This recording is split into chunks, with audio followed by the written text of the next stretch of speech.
Well, I think on the weekend, I think one of the reasons people get so depressed is they get away from children. On the weekend, they read all these magazines, they read the newspapers, and they can become economists, and they get so depressed. I mean, they're bullish if they take their lunch to work on Monday, you know.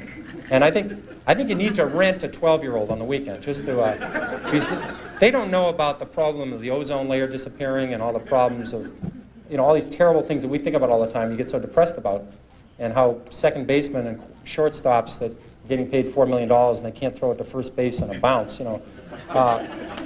So I think you need to find a 12-year-old and rent them for the weekend and follow this boy or girl around and see where they're shopping. And our kids love Body Shop, you know, and I bought it, and I think it's going to be a good stock. And our oldest daughter, Mary, liked Ann Taylor, and she had to dress up to go to work she was working in the summer at a consulting firm, and she thought Ann Taylor's prices were good and the quality was good, and it was a great stock tick. And my wife, Carolyn, who was till we had these 3 kids, she's an extremely good shopper. She almost got a black belt in shopping. She didn't fit, because of the children, she didn't quite finish that, but she's a very good shopper, and she, you know, she's given me some great tips too. So I think you either have to use your spouse, or you have to go out on your own. I had this biggest position, my fund one time was Hanes, which owned Legs, and was a huge stock, and it was bought eventually by Consolidated Foods, and it was the best division of Consolidated Foods.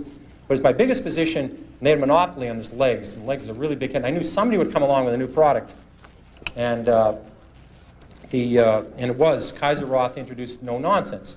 I was worried that this thing was better, and I couldn't quite figure out what was going on. So I went to the supermarket, and I bought 62 pairs of No Nonsense, different colors, different shapes. They must have wondered what kind of house I had home when I was going back. But I brought it in, I brought it to the office, and I passed out to anybody, male or female, anybody wanted these things. Just take them home and tell me how it is.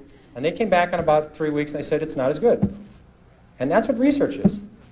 That's all it was. And I held on to Hanes, and the stock was a huge stock. So that's what it's about. Thank you.